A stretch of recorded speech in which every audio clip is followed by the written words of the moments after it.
Doctor साहब सबसे पहले बताइएगा क्योंकि रिसेंटली ये जो इंडिया का हादसा हुआ, तैयारा वहाँ पे गिरा। आप क्योंकि एयरफोर्स में विंग कमांडर के फ़राइज़ भी आपने सर अंजाम दिए और फिर आप इन्वेस्टिगेशन कमेटीज़ में भी रहे, तो उस तैयारा गिरने की असल वजह क्या थी? जी, ये जो एयर इंडिया फ़्लाइट 171 है, जो अहमदाबाद से लंदन के लिए उड़ी दोपहर 1:30 बजे, पौने 2 के करीब और फ़ौरन ही गिर गई। इस पे बहुत ज़्यादा बातचीत इसलिए हुई कि इसकी बहुत क्लियर फुटेजेस अवेलेबल थी। एक तो जो एयरपोर्ट के सेफ्टी सिक्योरिटी कैमरास थे, सीसीटीवी उन्होंने बनाई, दूसरा कुछ लोगों ने अपने मोबाइल से बनाई।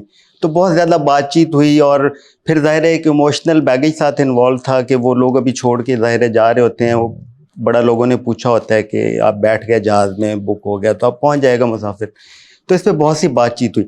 अब वजह उसमें जो व्हाट फैक्टर है वो तो सामने आ गया, लेकिन जो उसका वाई फैक्टर है कि ये ऐसा क्यों हुआ, वो ज़ाहिर है और कुछ टाइम लगेगा उसको इन्वेस्टिगेट करने में। अब जहाज़, ये वेदर बहुत अच्छा था, कोई बर्ड हिट की सामने ऐसी चीज़ नज़र नहीं आ रही कि बर्ड्स हों। इसी तरह बाकी जो पैरामीटर्स हैं फ़्लाइट के, दिन का टाइम है, हर चीज़ विजिबिलिटी वो क्लियर है। पायलट्स मेडिकली फिट थे और बाकी जो भी उनका स्लीप और रेस्ट का पैटर्न था वो सारा वो पूरा था। अब ये उड़ती है फुल फ्यूल के साथ, ज़ाहिर है दूर है डेस्टिनेशन, और सिर्फ 625 फीट की हाइट गेन करने के बाद फ़ौरन ही एक कॉलेज के हॉस्टल में गिरती है और वहाँ पे आग लग जाती है और वो सारे मुसाफिर, ज़ाहिर है एक के अलावा और जो नीचे उस हॉस्टल में लोग थे वो सारे फौत हो जाते हैं। तो बहुत सी चीज़ें सामने आई। एक तो ये होता है कि जैसे ही जहाज़ गिरता है सबसे आसान होता है पायलट पे ब्लेम डाल दें, क्योंकि वो फौत हो गया होता है, वो डिफेंड नहीं कर सकता। तो लेकिन उसमें बहुत डिटेल में जाया जाता है। ह्यूमन फैक्टर एक नई साइंस है कि ह्यूमन बीइंग का रोल किस किस एस्पेक्ट से सामने आ सकता है। जैसे परसेप्शन है, डिसीजन मेकिंग है, बहुत से फैक्टर्स हैं, स्ट्रेस, स्लीप उनको अफेक्ट करती है। तो अब जो उसमें वीडियो में चीज़ सामने आई जो शुरू में थी, वो ये था कि विंग एक्सटेंड कर दिए जाते हैं टेक ऑफ के टाइम, तो फ्लैप्स डाउन उसको कहते हैं, तो फ्लैप्स अप थे। इसी तरह रैट एक डिप्लॉयमेंट सिस्टम होता है कि एक छोटा सा पंखा या जनरेटर आप कह लें मोटर के साथ, वो बाहर आ जाता है कि अगर जहाज़ के दोनों इंजन फेल हो जाएं। अब दोनों इंजन फेल होने की इमरजेंसी बड़ी रेयर है। एक इंजन फेल हो सकता है किसी वजह से कि कोई बर्ड हिट हो गया या कोई टेक्निकल, लेकिन उसका बैकअप फिर कई चीज़ों का बैकअप होता है। तो और वो जो जहाज़ है वो अगर एक इंजन फेल हो तो यॉ मूवमेंट कहते हैं कि एक साइड से पावर आ रही है, एक साइड से नहीं आ रही, तो इस तरह टर्न कर जाता है। तो वो फील होता है कि एक इंजन पावर दे रहा है दूसरा नहीं, तो वो बड़ा एक उड़ते साथ ही नीचे गिर गया है। तो दोनों इंजन फेलियर का तो सस्पिशन पहले से ज़ाहिर है एविएशन के जो एक्सपर्ट्स हैं उन्होंने बता दिया था। अब डुअल इंजन फेलियर की जो बड़ी वजह है वो यही होता है कि या तो फ्यूल कट ऑफ हो जाए या फ्यूल के अंदर कोई ऐसा उसमें आ गया है कचरा वगैरह कि वो उसके सेंसर या वो ब्लॉक हो गए, लेकिन है बहुत रेयर, बहुत कम ऐसे एक्सीडेंट्स हैं। तो उसमें फर्दर जब इन्वेस्टिगेशन हुई और ये पता चला कि फ़्लाइट टेक ऑफ के फ़ौरन बाद ही दो इंजन्स के, अब दो स्विच थे वहाँ पे फ्यूल कट ऑफ के, एक बंद कर दिया गया, फिर 1 सेकंड बाद दूसरा बंद कर दिया गया। तो ये बटन या स्विचेज ऐसे नहीं होते जैसे इलेक्ट्रिक स्विच हैं कि हाथ लगा या गलती से हो गए, क्योंकि उसको प्रॉपर होल्ड करके पुल करना पड़ता है और फिर दूसरी पोजीशन में जाके उसको छोड़ना पड़ता है। स्प्रिंग लोडेड होता है और उसमें सेफ्टी का पूरा फीचर रखा गया। तो 1 सेकंड बाद दूसरे का स्विच ऑफ होना, फिर ये पायलट्स की आपस में बात, अगर एक्सीडेंटल हो तो एक मुंह से जुमला निकलता है ये क्या हो गया, लेकिन उसमें एक का दूसरे से ये पूछना कि तुमने कट ऑफ क्यों किया, तो वो बड़े सवाल उठा रहा है। पायलट पे इल्ज़ाम लगाना फौरी तौर पे ठीक नहीं है, क्योंकि उसमें ज़ाहिर उस पायलट की फैमिली होती है, बीवी बच्चे होते हैं, तो वो बड़ा पहली स्ट्रेस में होते हैं कि एक इवेंट हो गया, फिर अगर उस पायलट के ऊपर डाल दें, बहुत बड़ा प्रोफेशन है, बहुत बड़ी रिस्पॉन्सिबिलिटी है। और जहाज़ उड़ाना, चाहे वो फाइटर जेट हो, चाहे वो कमर्शियल एयरलाइन का या एरोप्लेन हो, ये बहुत ही एक जिम्मेदारी वाला और मुश्किल काम है। और उसमें पायलट के जहन में बहुत सी चीज़ें चल रही होती हैं। जैसे जहाज़ में स्क्रीन और बटन्स होते हैं, उससे ज़्यादा स्क्रीन और बटन्स पायलट के दिमाग के अंदर और माइक्रो प्रोसेसिंग चल रही होती है, सुपर कंप्यूटर चल रहे होते हैं उसके दिमाग के अंदर। लेकिन इसमें डॉक्टर साहब ये भी सुनने में आ रहा है कि वो जो पायलट थे उनका कोई डिप्रेशन का या ऐसा कोई ट्रीटमेंट भी चल रहा था, शादी भी उन्होंने नहीं की थी, 57 की एज उनकी हो चुकी, तो क्या ये सारे फैक्टर हो सकते हैं इस चीज़ के कि जानबूझ के भी क्या ऐसा हो सकता है, या डिप्रेशन का अटैक उस वक्त कोई ऐसा हो सकता है कि जिसकी वजह से इंसान को पता नहीं चलता कि वो क्या करने जा रहा है? यहीं पे वो इम्पोर्टेंस आती है एविएशन मेडिसिन स्पेशलिस्ट या जिसे फ्लाइट सर्जन कहते हैं, जो डॉक्टर्स होते हैं जो पायलट्स के साथ अटैच होते हैं। जैसे तमाम एयर फोर्सेस के अंदर जो फाइटर स्क्वाड्रन होते हैं उनमें हर 15 से 20 पायलट के लिए एक डॉक्टर होता है, और इसी तरह कमर्शियल एयरलाइंस के अंदर भी पायलट्स का मेडिकल रिकॉर्ड, फिटनेस चेक करने के लिए उनके साथ पायलट होता है, जिसे एविएशन मेडिसिन स्पेशलिस्ट कहते हैं। और लकीली मैं भी पायलट्स के साथ रहा हूँ बहुत अरसा, पूरी ज़िंदगी बल्कि। तो अच्छा, थोड़ा सा इस बारे में बताइएगा हमें प्लीज। आप जिस तरह पाकिस्तान एयरफोर्स में डॉक्टर पायलट्स के साथ आपने काम किया, तो एक डॉक्टर की क्या कितनी जिम्मेदारी होती है, और जो पायलट होते हैं, चाहे वो फाइटर पायलट हो चाहे वो कमर्शियल पायलट हो, उनको किस तरीके से ट्रीट किया जाता है? क्या उनके कुछ सेशंस होते हैं? मेडिकल टेस्ट उनके कितनी देर के बाद होते हैं?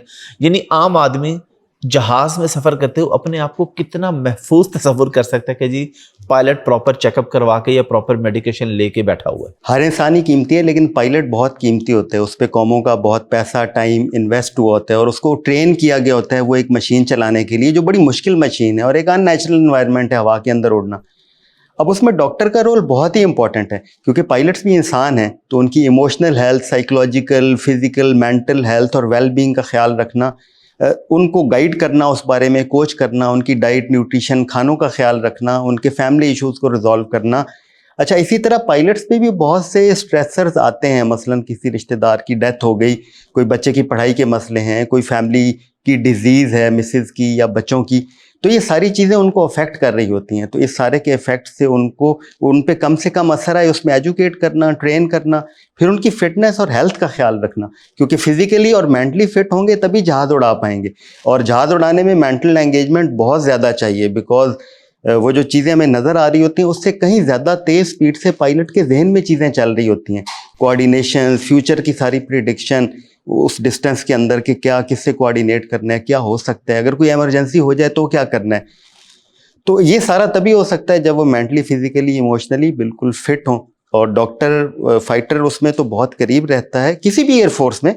और हमारी एयरफोर्स में जाहिर है मुझे ऑनर है और मैं बड़ा प्राइड फील करता हूँ और ऑनर्ड फील करता हूँ कि पाकिस्तान एयरफोर्स के पायलट्स के साथ मुझे रहने का इत्तेफाक हुआ और उनके साथ टाइम गुजारा। They are one of the best pilots in the world available. और अभी तो माशाल्लाह वो साबित भी हुआ। अभी पिछले दिनों जब हमारे हमसाया मुल्क से जंग हुई, तो अभी तो ये साबित भी हुआ कि पाकिस्तान एयरफोर्स के जो पायलट्स हैं और जिस तरह पाकिस्तान एयरफोर्स ने काम किया, इस तरह उनकी तैयारी गिराए, तो ये एक नो डाउट एक बहुत बड़ी अचीवमेंट है। अच्छा डॉक्टर साहब, थोड़ा सा ये बताइएगा कि मॉडर्न जो एविएशन इंडस्ट्री है, इसके अंदर जहाज का सफर कितना महफूज है और कौन से जहाज का सफर ज्यादा महफूज है? जिस तरह अब मतलब एक एज अ रेगुलर ट्रैवलर हमें ये पता है कि यार जितना बड़ा जहाज हो उतना ज्यादा महफूज है। मतलब आप एक नॉर्मल जो लाहौर से कराची की फ्लाइट चलती है, उसे A320 I think A320 A321, और अगर आप चले जाए बोइंग 777, बोइंग 787 और A380 और ज्यादा सिक्योर है।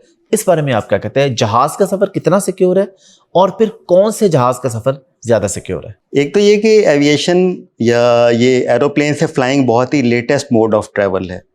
उससे पहले बाकी मोड्स ऑफ ट्रैवल लैंड से, सी से, ये बहुत पुराने हैं। लेकिन उसके बावजूद डाटा वाइज ये सबसे सेफ है, इसके एक्सीडेंट्स बहुत कम हैं। हाँ, चूँकि हमें इससे एक इमोशनली इन्वॉल्वमेंट होती है हवा में उड़ने की। जैसे इस फ्लाइट में स्पेशली देखें तो बहुत से ऐसे लोग हैं, ईद के बाद का मौका है ना, तो ईद मनाने आए होंगे यूके से अपने रिश्तेदारों के साथ, तो वो जा रहे थे। इसी तरह कोई ऐसे लोग होंगे जिनकी पहली दफ़ा जॉब हुई थी, वो यूके जा रहे थे, तो वो एक इमोशनल एक्साइटमेंट होती है। कोई ऐसे लोग होंगे जो पहले वहाँ चले गए यूके, अब उनकी फैमिलीज थी, वो उन्होंने वीज़ा भेजा, वो जा रही थी, तो वो एक बहुत सी मिक्स्ड फीलिंग्स होती हैं। बाकी आप जिस भी एयरलाइन से ट्रैवल करते हैं, मसलन जो मिडल ईस्ट के ये सारे हैं एयरलाइन, जैसे कतर एयरवेज़ है, एमिरेट्स है, इत्तेहाद है, सऊदी एयरलाइंस है, या टर्किश एयरवेज़ है, या कोई भी यूरोप की, अमेरिका की एयरलाइन है, ऑस्ट्रेलिया की क्वांटस है, जिस भी एयरलाइन से आप ट्रैवल करते हैं, जहाज़ बनाने वाली मेन दो ही बड़ी कंपनी हैं। ऑपरेटर सैकड़ों में हैं, लेकिन जहाज़ सिर्फ दो कंपनियां ही हैं जो सारे ऑपरेटर्स जिनके ज़्यादातर जहाज़ यूज़ करते हैं। एक है बोइंग, एक है एयरबस। बोइंग अमेरिका की कंपनी है और बहुत पुरानी है। सिएटल यूएसए में 1916 में इसकी फाउंडेशन और वो ही, और उसने बहुत तरक्की की, और यही मेन वो कंपनी थी जो एविएशन को लेके चली, कमर्शियल फ्लाइंग को, बहुत अरसे तक। 1970 में दूसरी कंपनी आई है यूरोप की, एयरबस, जो फ्रांस, जर्मनी, यूके, स्पेन मिल के बनाते हैं। और जाहिर है वो बहुत बाद में आई, 50 साल बाद आई तकरीबन, लेकिन उसने बहुत जल्दी अपना नाम बनाया और तकरीबन वो बोइंग के बराबर आके खड़ी हो गई है सेल्स फिगर के अंदर।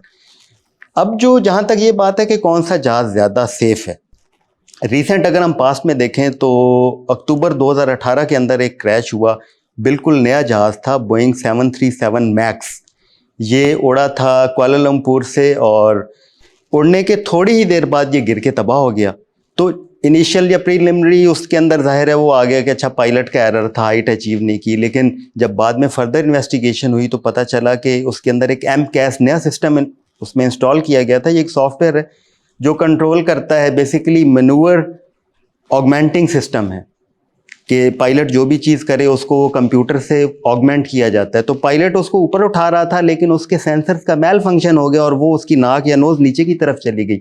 जैसे बड़े जहाज के 2 पर होते हैं, ऐसी टेल के साथ 2 और छोटे छोटे पर होते हैं, तो वो भी टेक ऑफ के अंदर और इसी तरह लैंडिंग के अंदर बड़ा इंपॉर्टेंट रोल प्ले करते हैं। टेल के बेसिकली एंगल ऑफ अटैक कहते हैं इसको, कि जहाज ऊपर जा रहा है तो नाक ऊपर है, टेल नीचे है, लेकिन उसमें बहुत सी कन्फिग्रेशन है। विंग्स के ऊपर बहुत से मूवेबल पार्ट्स लगे होते हैं।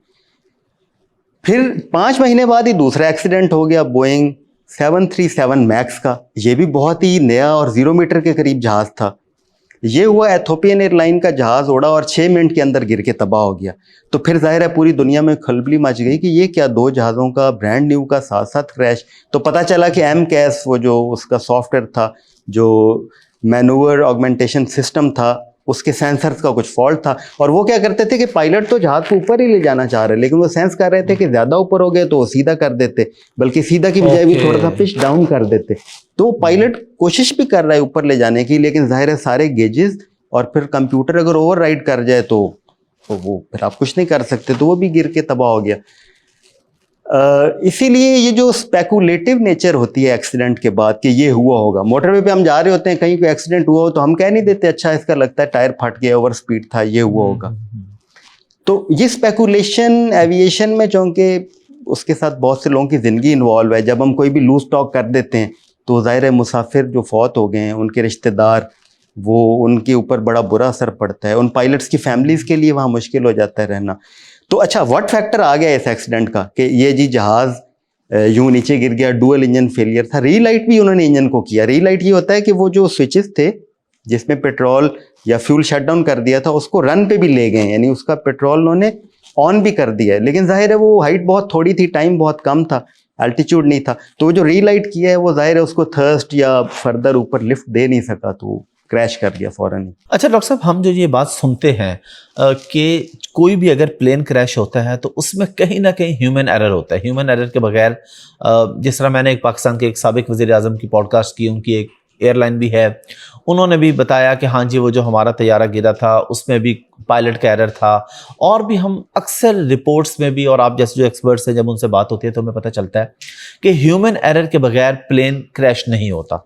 इस बात में कितनी सदाकत है? इस साइंस को कहते हैं ह्यूमन फैक्टर्स। तो लकीली मुझे ह्यूमन फैक्टर्स में डिप्टी डायरेक्टर रहने का भी इत्तेफाक हुआ मेडिकल एस्पेक्ट से। उसमें पायलट्स अपने एंगल से बात करते हैं, इंजीनियर्स अपने एंगल से बात करते हैं और डॉक्टर अपने एंगल से बात करते हैं। तो चूंकि ह्यूमन बीइंग इन्वॉल्व है यहाँ पे, तो ह्यूमन फैक्टर्स में डॉक्टर का रोल बहुत इंपॉर्टेंट है। बिकॉज परसीव क्या कर रहे हैं, अब कहते हैं ना कि eyes only see what you want to see. Road पे एक्सीडेंट होता है, आप पूछें यार ये तुम्हें बंदा साइकिल वाला नजर नहीं आया, कार वाले से पूछें या बस वाले से, जब चौक में कहीं क्रॉसिंग हो रही हो तो जो एक्सीडेंट होते हो कि तो मुझे तो ये चीज़ नज़र ही नहीं आई, because eyes only see what we want to सी।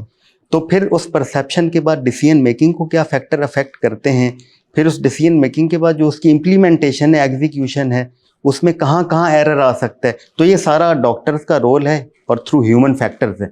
जब भी जहाज़ का एक्सीडेंट होता है या इवन ट्रेन का होता है, जो ये बहुत अच्छे सिस्टम्स हैं, बुलेट ट्रेन हैं उनके, तो उसमें कहीं ना कहीं ह्यूमन एरर होता ज़रूर है।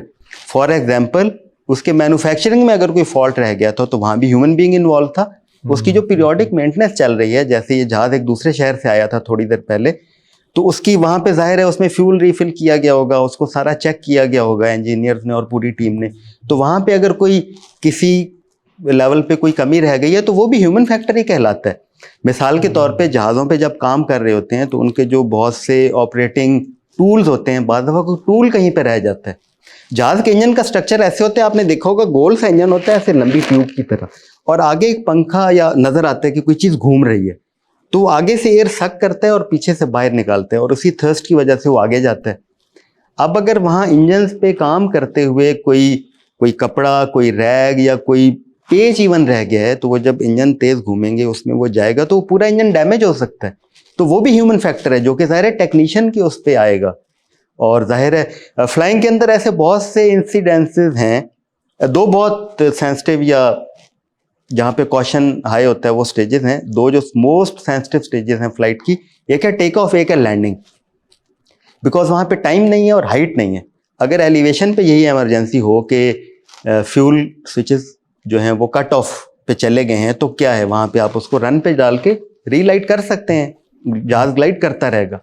लेकिन टेक ऑफ और लैंडिंग पे क्या होता है कि आपके पास हाइट नहीं होती, टाइम नहीं होता, और टेक ऑफ तो मोर सेंसिटिव है बिकॉज आपने हाइट गेन करनी है, तो आपको बहुत एनर्जी और पावर चाहिए वहाँ पे।